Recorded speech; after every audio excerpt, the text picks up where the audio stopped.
달치가 한꺼번에 나온 줄 알고 봤더니 그냥 한 달치인 거예요. 문재인 정권의 탈원전 정책이 2023년 난방비 대란을 초래했습니다.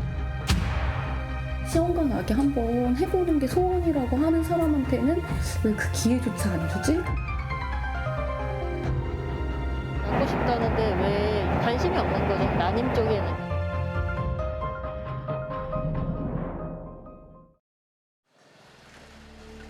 서울 영등포시장 순댓국 골목. 큰 가마솥에서 육수가 우려지고 뚝배기에선 국물이 끓어오릅니다. 가스 화덕을 온종일 켜놓아야 합니다. 가스비 얼마나 나왔어요? 아유 묻지를 마세요. 12월분 얼마 나왔어요? 270만 원까지 나왔고 그 전에 한 180만 원이면 그 100만 원대까지 올라. 9,000원짜리 국밥 한 그릇 내는데 재료비나 인건비가 아니라 가스비 걱정까지 하게 될 줄은 몰랐습니다. 살 수가 없어요. 이대로 오르다가는 작년에 배라고 생각하면 돼요. 못 살아 못 살아. 경기도 파주의 홀로그램 그래픽 작업장. 작업용 장비 때문에 항상 20도로 온도를 맞춰놔야 합니다. 역시나 작년 12월 난방비가 1년 전보다 10만 원 오른 47만 1,000원. 그 다음 달인 1월엔 무려 75만 8천 원이 나왔습니다. 이게 무슨 일인가 싶었죠. 근데 75만 원까지 10개월 할부로 납부했습니다. 다음 달이 조금 더 긴장이 되기는 해요. 더 올라간다는 얘기가 있어서. 힘겨운 겨울나기는 집에서도 마찬가지입니다. 세 식구가 사는 84제곱미터 아파트. 집안 곳곳에 담요를 두고 전기장판을 돌리고 설거지도 찬물로 합니다. 그래도 작년 12월분 가스비가 28만 원. 1년 전에 2배 수준입니다. 왜 이렇게 나왔지 했더니 난방비가 그렇게 나왔더라고요. 유지를 하는데도 조금 빠듯하니까 그만큼 일단 못 사 먹는 거? 네, 보신 것처럼 이번 겨울 이른바 난방비 폭탄을 피한 곳은 거의 없습니다. 작년 12월 전국 아파트 기준 평균 난방비 1년 전보다 53.9% 올랐습니다. 가뜩이나 가스비 등 연료 단가가 올랐는데 강추위까지 겹친 탓입니다. 한파가 극심했던 1월 요금은 아직 나오지 않은 곳도 많죠. 이게 어찌된 일이냐, 여론이 들끓자 정치권은 여야 간 책임 공방으로 얼룩졌습니다. 충격의 폭탄 고지서가 하나둘 날아들기 시작한 지난달 말, 대통령실은 갑자기 이전 정부의 화살을 돌렸습니다. 최근 난방비가 크게 오른 이유는 지난 몇 년 동안 인상 요인이 있었음에도 요금 인상을 억제하였고 제때 반영시키지 못하고 계속 미뤄왔던 것들이 우리 국민들이나 기업들이 난방비 충격을 크게 받는 거 아닌가. 여권은 여기서 멈추지 않았습니다. 문재인 정부가 원자력 발전을 포기했기 때문이라고 했습니다. 문재인 정권의 탈원전 정책이 2023년 혹한의 대한민국의 난방비 대란을 초래했습니다. 부끄러움과 반성이 없습니다. 이런 주장이 담긴 게시물을 SNS에 올리거나 길거리 곳곳에 현수막으로 걸었습니다. 민주당은 정부와 여당이 궤변을 늘어놓고 있다고 반발했는데요.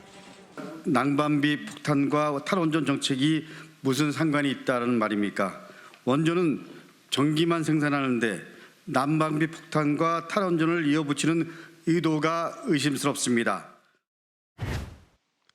여야의 삿대질 공방, 누구 말이 얼마나 맞는지 따져보겠습니다. 우선 문재인 정부가 제때 가격을 안 올렸기 때문이란 여당 주장을 보죠. 문재인 정부는 임기 중에 주택용 도시가스 요금을 총 4번 인상하고 2번 인하했습니다. 2020년 7월부터 작년 3월까지 1년 8개월 동안은 가스 요금을 안 올렸습니다. 코로나19 확산으로 서민 경제가 힘든 시기였습니다.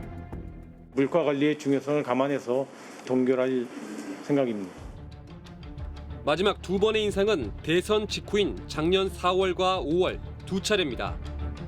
그런데 이때만 해도요, 윤석열 정부 출범을 준비하던 대통령직 인수위원회는 오히려 요금 인상에 반발했습니다. 전기요금이나 가스요금 같은 공공요금의 한시적 동결 또는 인상 최소화와 같은 대책 등 다른 방법들을 적극적으로 찾아야 합니다. 그렇지만 불과 3개월 뒤죠. 정권이 바뀌고 지방선거가 끝나자마자 윤석열 정부는 1차로 가스요금을 올렸고 10월에 한 차례 더 인상했습니다. 그래놓고 이제 와서는 왜 전 정부에서 가스요금을 조금밖에 안 올렸냐고 따지는 겁니다. 문재인 정부는 대선 전까지 1년 반 동안 가스요금을 동결했다가 그것도 선거 끝난 이후에 겨우 12%를 인상을 했습니다. 인상폭은 전 정부 약 12%, 현 정부 약 24%입니다. LNG, 즉 액화천연가스 국제 시세를 볼까요? 문재인 정부 때였던 재작년 상반기 이후 한때 5배까지 급등했다 조금 내렸고요. 윤석열 대통령 당선 이후에는 최대 2.5배가량 올랐는데요. 가스 도입 원가가 이처럼 큰 폭으로 오르다 보니 한국가스공사의 미수금, 쉽게 말해 적자도 덩달아 급증했습니다. 재작년 1조 8천억 원이었던 미수금은 정권이 바뀌던 작년 2분기 5조 1천억 원으로 늘었고 윤석열 정부 들어선 추가로 4조 원, 총 9조 원으로 불어났습니다. 결국 두 정부 모두 가스비 인상에 소극적이었다가 선거 직후 뒤늦게 올렸고 그 사이 가스공사의 적자 규모도 커졌다고 볼 수 있습니다. 사실상 누가 누구를 탓할 처지들이 아니란 뜻입니다. 더욱이 천연가스는 보관에 한계가 있어 시장 상황에 따라 가격 변동이 큽니다. 가스요금을 일정 수준으로 정해두고 원료인 천연가스가 비싸지면 가스공사가 적자를 감수하다가 싸지면 흑자로 적자를 메우도록 관리해왔던 겁니다. 도시가스 요금의 어떤 인상에 그 적극적이었던 정부는 한 번도 없었습니다. 국제 가격이 높을 때 조금 낮게 유지하다가 거기다 국제 가격이 떨어져도 국내 도시가스 요금을 안 낮추는 거죠. 그런 식으로 해서 적자를 봤다 해소하고 적자를 봤다 해소하고 이렇게 진행이 돼 왔죠. 이번에는 탈원전 논란입니다. 원전은 말 그대로 전력 생산의 문제인데 어떻게 가스비와 관련이 있다는 걸까요? 탈원전 정책은 당연히 이제 다른 발전원인 LNG 특히 국가 LNG 발전원을 늘리기 때문에 당연히 저희가 난방비나 전기요금에 부담이 온다. 그러니까 원전을 줄인 여파로 LNG 발전 비중이 높아졌고 결국 전체 가스 수요가 늘어 민간 가스 요금도 올랐다는 뜻입니다. 이보다 앞서 가스공사 최연애 사장은 아예 수치까지 제시하며 전 정부 책임을 강조했는데요. 지난달 조선일보 인터뷰 기사입니다. 탈원전 탓에 LNG 더 수입, 이런 제목이군요. 최 사장은 지난해 가스공사가 계획했던 LNG 수입량은 3,640만 톤이었는데 실제 960만 톤을 더 수입했다며 부족한 물량을 비싼 현물 시장에서 사오다 보니 수입 원가가 더 높아졌다고 말했습니다. 그런데 최 사장이 밝힌 가스 수입량이 좀 이상합니다. 최 사장 말대로면 지난해 가스공사가 수입한 물량은 계획했던 3,640만 톤에 960만 톤을 더해 총 4,600만 톤이죠. 그런데 이 정도 물량은 가스공사가 아니라 우리나라 전체 수입량과 맞먹습니다. 실제로 작년 우리나라 천연가스 전체 수입량은 4,639만 톤, 재작년은 4,593만 톤입니다. 천연가스를 수입하는 곳이 가스공사만은 아니죠. 민간 발전사들의 수입 비중도 20% 내외입니다. 가스 수입이 급증했다는 점을 강조하려고 국가 전체 수입량을 가스공사가 전부 들여온 걸로 부풀린 거 아닌가 하는 의문이 듭니다. 가스공사의 수입량하고 국가 전체 수입량하고를 분간을 못한다는 것은 가스공사 사장으로서 말이 되질 않습니다. 탈원전 때문에 가스 요금이 올라갔다라는 식의 이제 이런 그 논리의 연장선상이 아니겠는가. 이에 대해 가스공사 측은 MBC의 지적과 같이 최현혜 사장도 가스공사가 아닌 우리나라 전체 수입 물량을 언급했던 것이라며 인터뷰 과정에서 뜻이 잘못 전달됐을 뿐이라고 해명했습니다. 그러면서도 문제의 기사에 대해 정정을 요구할 의향이 있냐는 질문에는 그럴 계획이 없다고 밝혔습니다. 가스 수입량은 그렇다 치고 탈원전이 난방 대란을 어떻게 부채질했다는 건지 본격적으로 따져보겠습니다. 문재인 정부가 탈원전을 공약으로 내세운 건 맞습니다. 2017년 대선 당시 다른 주요 후보들도 탈원전에 원칙적으로 동의하는 공약을 내놨습니다. 그래서 문재인 정부가 원자력 발전을 얼마나 줄였을까요? 신한울 3, 4호기 건설 추진이 중단됐고 다른 신규 원전 사업 4곳도 백지화됐죠. 반면 공사가 중단됐던 신고리 5, 6호기는 건설이 재개되기도 했습니다. 또 가동을 멈춘 고리 1호기. 이건 앞서 박근혜 정부 때인 2015년에 영구 정지가 결정된 것이었습니다. 우리나라 전체 발전량 가운데 원자력 비중, 문재인 정부 첫 해인 2017년 26.8%, 3년 뒤 29%까지 올랐습니다. 이후 2021년엔 27.4%로 떨어졌지만 역시 첫 해보다는 높은 수치입니다. 한마디로 그것은 팩트가 아니라고 봅니다.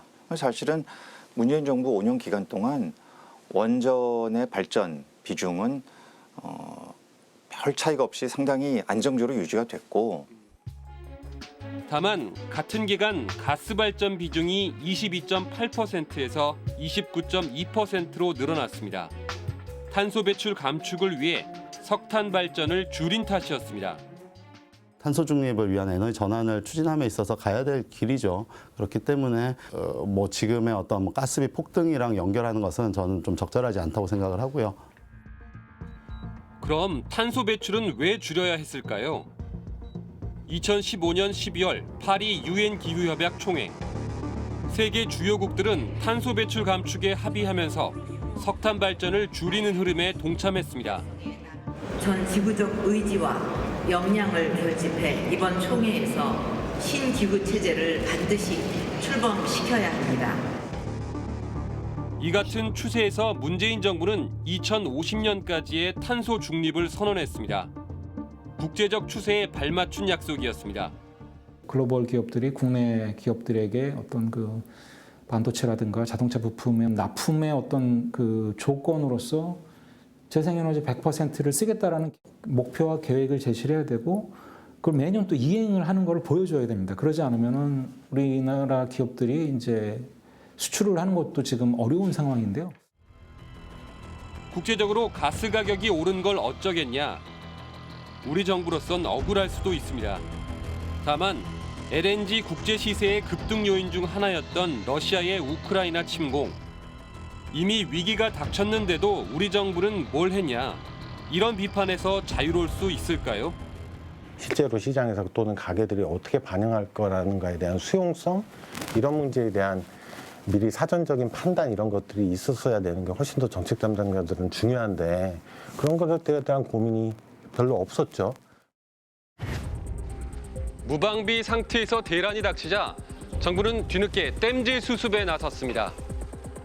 일부 취약계층에 난방비를 지원하겠다는 겁니다. 에너지 바우처 지원 확대와 가스공사의 가스요금 할인을 대폭 확대하기로 하였습니다. 사회적 배려 대상자 160만 가구를 대상으로 월 가스요금 할인 한도를 2배로 늘리고 취약계층 117만 6천 가구에 지원되던 에너지 바우처 지원액도 역시 2배 인상한다는 거였죠. 하지만 지원 대상이 너무 적다는 비판, 야당은 물론 여당 내부에서도 나왔습니다. 에너지 바우처 대상이 주로 이제 기초 수급권자들을 대상으로 한 전체 가구의 대략 한 5% 수준입니다. 겨울철 한시적으로라도 전 국민을 대상으로 긴급 난방비 지원에 나서야 합니다. 정부는 부랴부랴 지원 대상을 모든 기초생활수급자와 차상위 계층으로 넓히고 지원금도 59만 2천 원까지 늘렸는데요. 전문가들은 일시적인 현금성 지원이 여론은 달랠 수 있을지 몰라도 근본 대책은 아니라고 지적합니다. 서울의 한 쪽방. 보증금 100만 원에 월세 20만 원짜리입니다. 햇볕이 들지 않아 대낮인데도 어두컴컴합니다. 시멘트가 드러난 맨바닥에 깔린 낡고 얇은 누런 장판. 손을 대보기도 힘들 만큼 차디찹니다. 도시가스가 들어오지 않아 전기로 바닥 난방을 하는데 그마저도 고장난 겁니다. 근데 이제 고장이 다 났습니다. 단열이 되지 않는 창문은 있으나 마나입니다. 창은 요거 하나가 있는 거구나. 아 이거 말도 못하게 추웠지. 아유, 창문에 이게 닫히지가 않는 거예요. 비닐 가지고 이렇게 못을 박아가지고 막고.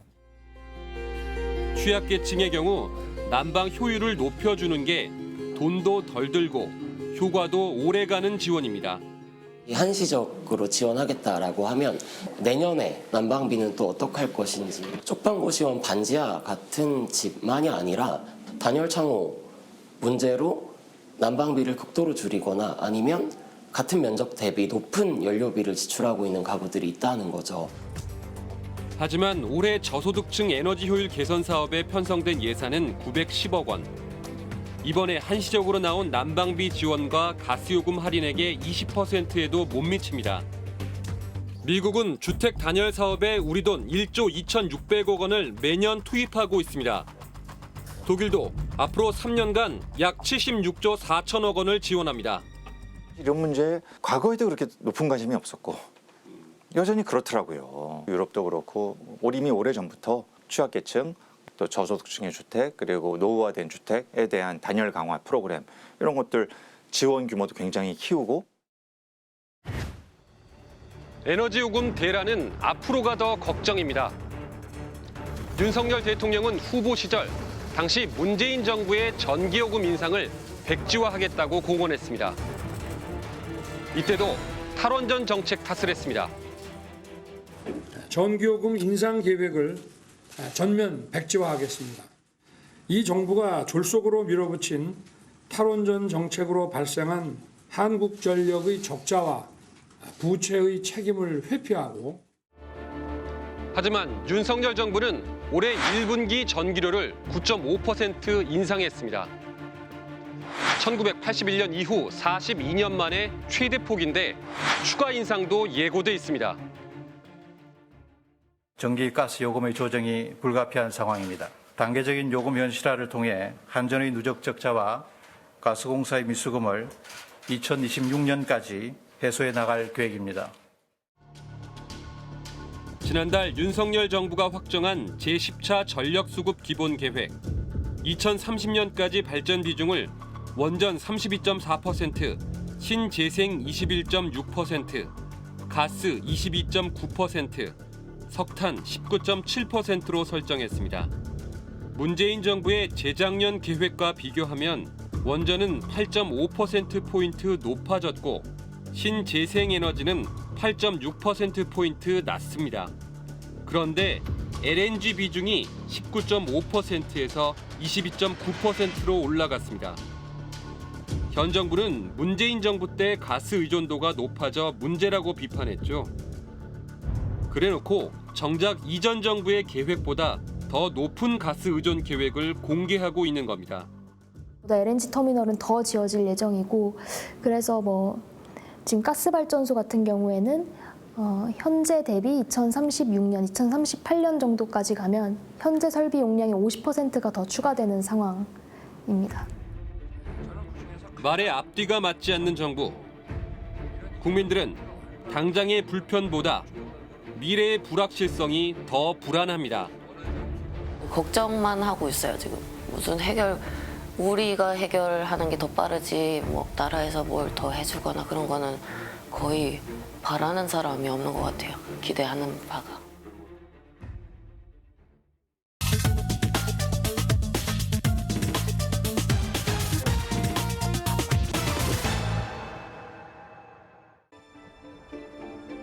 전라북도 정읍의 한 아파트. 아직 불 켜진 집이 별로 없는 이른 시간인데 김 씨는 나갈 채비를 서두릅니다. 왜 이렇게 좀 일찍 준비를 하세요? 여기서 올라가는 데만 거의 3시간 걸려가지고 병원까지. 알람이 울리자 냉장고에서 주사기를 가져와 배에 직접 찔러 넣습니다. 배란을 유도하는 주사입니다.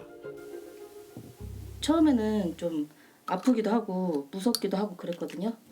지금은 너무 익숙해져가지고. 지금까지 좀 주사를 몇 대나 맞으셨을까요? 240개, 300개. 이번이 11번째 시험관 시술 도전입니다. 시험관 시술을 한 번 할 때마다 이렇게 6번씩 병원에 가야 합니다. 솔직히 이거 시작하면 바로 될 줄 알았어요. 근데 그게 아니더라고요. 그래서 지금까지 2년 넘도록 지금 이렇게 다니고 있는 거죠. 기차는 오늘도 끝이 보이지 않는 터널을 달리는 듯합니다. 여기를 언제 안 가지? 이 기차를 안 타고 싶다라는 생각도 들죠, 가끔. 성공하면 안 타도 되니까. 왜 이러냐.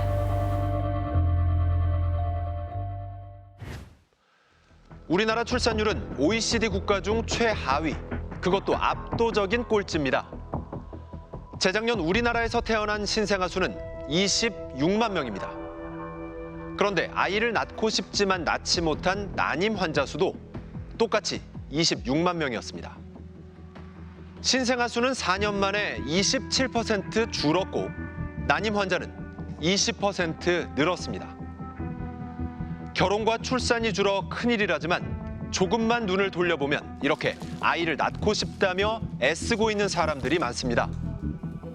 그런데 수십 조에 달하는 저출산 예산 중 이들을 위해 사용되는 건 극히 일부뿐입니다. 스트레이트는 왜 이런 모순이 생긴 건지 추적했습니다. 이틀 뒤 김 씨는 또 서울로 올라왔습니다. 난자를 채취하기 위해서입니다.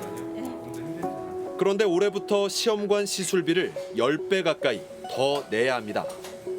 9번까지만 건강보험이 적용되기 때문입니다. 20까지 하면 500까지는 최소 500까지는 생각을 해야 된다. 근데 이제 문제는 이식하고 난 후에 주사나 질적 약값 있죠. 그럼 별도예요. 배아를 얼렸다 이식하면 추가로 7번 더 건강보험 혜택을 받을 수 있지만 김 씨 부부에겐 의미가 없습니다. 배아를 얼렸다 이식할 만큼 매달 나오는 난자 수가 많지 않기 때문입니다. 저희는 애를 낳겠다고 지금 이렇게 다니고 있는데 낳고 싶다는데 왜 이거를 제한을 두고 관심이 없는 거죠. 난임 쪽에는. 횟수 제한뿐만이 아닙니다. 저희가 만난 난임 부부들은 기준이 너무 까다로워서 지원을 받기 힘들다고 했는데요. 난임 문제에 관심이 없거나 난임을 겪어보지 않은 사람이 정책을 만든 것 같다고 말합니다. 결혼 5년 차 38살 조모 씨 부부. 결혼 2년 동안 아이가 안 생겨 병원을 찾았다가 시험관 아기 제안을 받았습니다.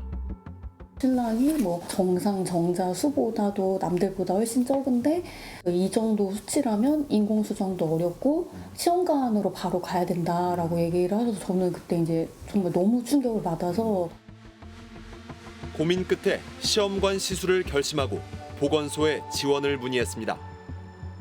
그런데 황당한 답이 돌아왔습니다. 부부 중 한 명이 회사를 그만두거나 휴직을 해야 지원금을 받을 수 있다고 했습니다. 소득이 많다는 게 이유였습니다. 기준치가 초과하시면 저희들에서는 해줄 수 있는 방법은 없고요. 혹시 맞벌이 부부이신가요? 네. 만약에 무급 휴직을 하실 경우에는 한 번 거는 이제 영원 처리를 해드릴 수 있거든요. 지원 기준 소득은 2인 가족 기준 세전 620만 원.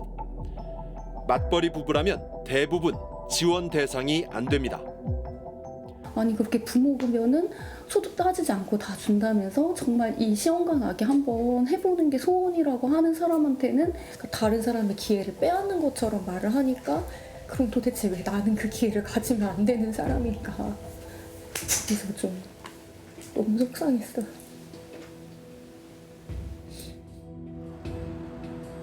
시험관 시술 1회 비용은 400만 원 가량. 정부 지원금은 최대 110만 원인데 이걸 받지 못하면 건강보험을 적용하더라도 200만 원 이상 부담해야 합니다. 아무리 맞벌이라도 적지 않은 돈입니다. 장애가 있는 부모님을 부양하고 있고 나가는 돈이 많고 또 진 빚도 있고 빚도 갚아야 되고 실질적으로 가용할 수 있는 돈이 별로 없는데 보건복지부에 따르면 재작년 기준 난임 시술자 가운데 3분의 2는 정부 지원을 받았는데요. 저희는 인터넷 카페 회원 등 시험관 시술 경험자 1,360명을 대상으로 설문조사를 해봤습니다. 이 가운데 정부 지원금을 못 받았다는 응답은 42%에 달했습니다.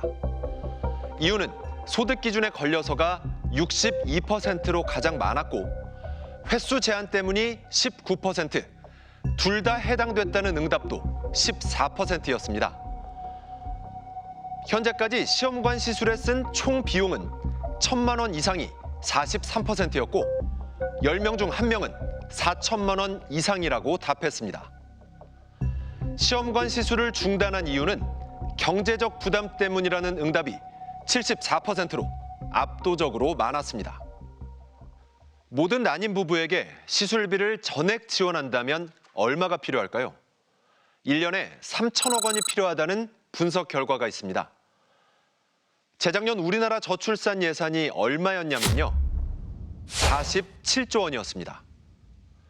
3천억 원은 이 예산의 0.6% 수준밖에 안 됩니다. 난임 지원을 했다고 해서 그 집의 가계 소득이 늘어나는 게 아니거든요. 예기치 않은 추가 지출이 난임으로 인해서 발생했기 때문에 그거를 사회가, 국가가 해결해 주는 겁니다. 한국은 저출산 문제가 무척 심각하잖아요. 그런 면에서 이 출산 지원책은 또 모든 가정에게 차별 없이 지급하는 게 맞다고 봅니다.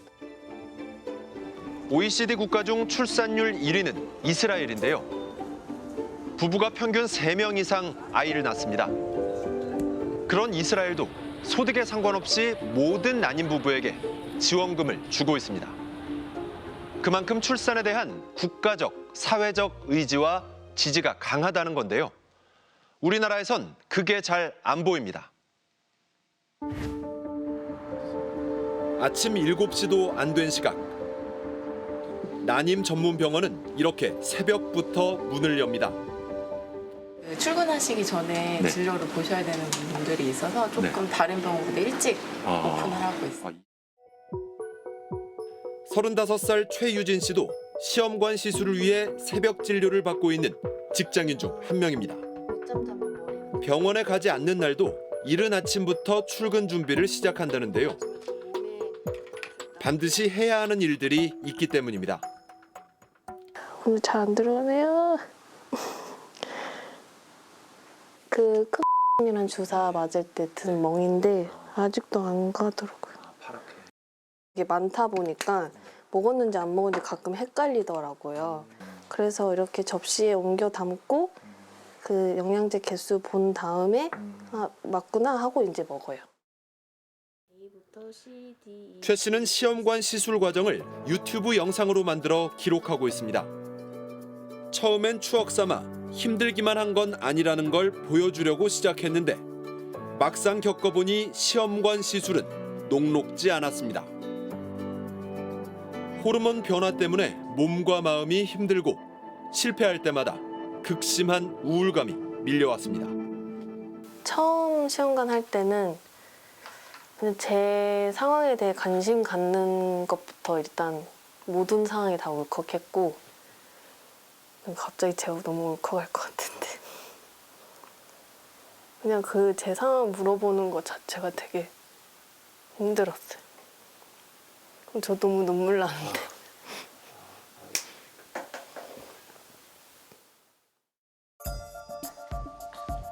일 년 새 난자 채취 3번, 이식 5번을 하는 동안 회사 생활도 180도 바뀌었습니다. 지각한 적 거의 없었는데 오히려 일찍 가고 그랬었는데 시험관 하고 나서는 되게 회사도 늦게 가고 자주 병원 가느라 늦게 가고. 현행법상 난임 치료 휴가는 1년에 단 3일뿐입니다. 과배란 할 때는 정말 주에 3번 정도 병원 간 적도 있어요. 3일은 정말 난임병을 안 가보신 분들이 그냥 생각 없이 만드신 것 같고. 겨우 난임 휴가 3일 받자고 난임 사실을 알리기도 쉽지 않습니다. 나팔관 조영수를 3월 달에 했는데 너무 아프더라고요. 그러고 나서 다시 직장으로 돌아가서 초과근무까지 다 했거든요. 돌아왔는데 계속 하혈을 하니까 너무 힘들더라고요. 남자분이니까 말하기도 어려웠고 왠지 모르게 제가 되게 문제 있는 사람 같이 비춰질까 봐 난임으로 병원 간다 이렇게 쉽게 말을 못 하겠더라고요. 실제 난임 휴가 사용률은 극히 저조합니다. 한 번이라도 난임 휴가를 적용한 사업체는 4.5%에 불과했습니다. 난임 휴가 담당 부처인 고용노동부 산하 10여 개 기관들조차 난임 휴가 사용자 중 3일을 다 쓰는 경우는 거의 없었습니다. 나 난임 치료 시험관 해야 되니까 휴가 받아서 갔어. 근데 될 확률은 30% 전후야. 그러면 다음에 와서 다음 달에 안 되면 또 휴가 받아야 돼요. 그럼 주변에서 왜 시험관 해도 안 돼? 해도 안 됐어? 사실은 그 낙인이 두려워서 난임 휴가도 맘대로 못 쓰는 경우가 많아요. 그래서 어쩔 수 없이 퇴사를 선택하기도 합니다. 난임 환자 10명 중 4명이 시술 이후 퇴사했다는 조사 결과도 있습니다. 거의 매일 제가 난임 진단서를 발급하고 있는 것 같아요. 퇴사해서 저 이제야 병원에 올 수 있게 됐어요 하면서 오시는 분들, 그럼 되게 안타깝죠, 사실은. 아이가를 만들어 나가는 이 과정에서 벌써 이제 그런 경력 단절이 생기고. 참여정부 시절 만들어진 저출산 고령사회위원회. 대통령이 위원장을 맡을 만큼 인구정책은 중요한 국정과제로 자리매김했는데요. 대선 후보들도 중요 공약으로 발표합니다. 윤석열 대통령의 대선 공약을 살펴보니 마침 난임 부부 지원이 들어있었습니다. 어떻게 진행되고 있을까요? 윤 대통령이 후보 시절인 작년 2월 선거관리위원회에 제출한 10대 공약입니다. 모든 난임 부부에 치료비를 지원한다고 돼 있습니다. 소득 기준은 철폐하고 횟수 제한은 20회로 늘린다고 발표했습니다. 2022년 예산 상정, 2023년 시행이라고 구체적인 일정까지 못 박았는데요. 소득 제한을 폐지하겠다는 공약이 있었거든요. 그래서 저는 그것만 조금 믿고 있었는데. 하지만 당선 이후 이 공약은 점차 희미해지고 있습니다. 작년 7월 발표된 국정과제에선 소득 기준 철폐라는 말이 사라졌고, 한 달 뒤에 나온 새 정부 업무계획 보고와 올해 초 신년 업무 추진 계획에는 난임 시술비라는 말 자체가 아예 빠졌습니다. 주무부처인 보건복지부에 어떻게 된 건지 물어봤는데요. 복지부는 작년부터 난임 부부 시술비 지원 사업 예산을 편성하지 않았다고 했습니다. 이 사업이 지난 2021년 문재인 정부의 결정으로 지자체로 이양돼 더 이상 중앙정부 소관이 아니라는 겁니다. 중앙에서 이런 것들을 일괄적으로 지자체에서 어느 정도까지 해라라고 말씀드리기에는 각 지자체의 재정 상황이나 또 상황이 다르기 때문에 좀 조심스러운 부분이 있습니다. 확인해보니 문재인 정부가 재정분권 차원에서 일부 국고 보조 사업을 지방으로 이양했는데 여기에 난임 시술 지원 사업도 포함되어 있었습니다. 그런데 난임 시술 지원 사업을 지방으로 이양하기로 결정한 건 재작년 8월. 윤석열 당시 대통령 후보가 선관위에 공약을 제출한 건 그보다 6개월이 지난 작년 2월이었습니다. 이미 지자체로 지원 사업이 넘어간 뒤였던 거죠. 그런데도 이런 공약을 내놓은 이유는 뭘까요? 스트레이트는 윤석열 대선 캠프에서 이 공약에 관여했던 인사를 수소문 끝에 어렵게 찾아냈습니다. 모 대학 교수였는데요. 난임 지원비 사업이 지자체로 넘어간 사실 자체를 아예 모르고 있었습니다. 이 문재인 정부 때 이 지방 재정으로 지방 사업으로 바뀌었다고 하더라고요. 그 부분이요? 네. 그렇지는 않은데 제가 그쪽을 잘 몰라서 그런데 그렇게 됐어요? 지방으로 내려갔더라고요. 그게요? 네. 지방 재정으로? 네. 이야 그렇구나. 그게 전화인지 했구나. 다만 공약을 자신이 직접 만든 건 아니었다고 해명했습니다. 교수님 계셨을 때 어쨌든 그 공약으로 들어가긴 한 거잖아요.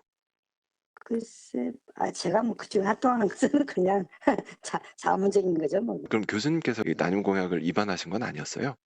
예, 그쪽 팀이 있으니까. 난임 공약이 나온 거는 그러면 누가 만드신 걸까요? 이게 되게 비중 있게 10대 공약으로도 소개가 되고.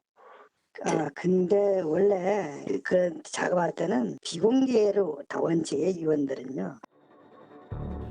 공약이 허술하게 만들어진 것도 문제지만 보건복지부는 그걸 또 자기 소관이 아니라며 손 놓고 보고만 있는 겁니다. 당초 지난 정부가 난임 지원 사업을 지자체로 넘겨버린 것 자체가 잘못됐다는 비판도 있습니다. 난임 지원은 어느 지역에 살든지 지역 특성과 관계없고 결국은 난임 지원에 따른 본인 부담금의 문제이거든요. 이 난임 지원 사업이 지방으로 간 것은 과연 적절했을까 저는 좀 의문이 생깁니다.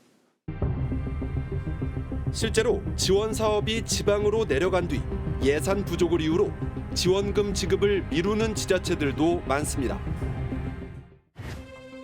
저출생 대책을 위해 최근 15년 동안 투입된 예산은 380조 원. 하지만 출산율은 해마다 역대 최저를 기록하고 있습니다. 이 때문에 대책의 방향 전환이 필요하다는 지적이 나오는데요. 특히 난임 부부처럼 출산 의지가 확고한 사람들을 우선순위에 둬야 하지 않을까요? 친구의 임신 사실을 듣자마자 나는 진짜 정말 제가 좋아하는 친한 친구인데 축하한다고 얘기를 해주지 못할까 이런 생각이 들면서 그때 너무 힘들었어요, 그날이. 저도 제 아이를 한번 이렇게 안아보고 싶어요.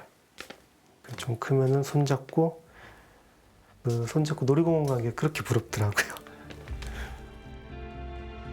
저희 취재가 계속되자 보건복지부는 난임 부부 지원을 위한 새로운 대책을 검토해보겠다고 밝혀왔는데요. 건강보험을 통해 개인 부담금을 낮추고 지원 횟수 제한도 다시 보겠다고 했습니다. 고용노동부는 난임 치료 휴가 확대를 포함해 모성보호제도 개편안을 곧 발표하겠다고 전해왔습니다. 지켜보겠습니다.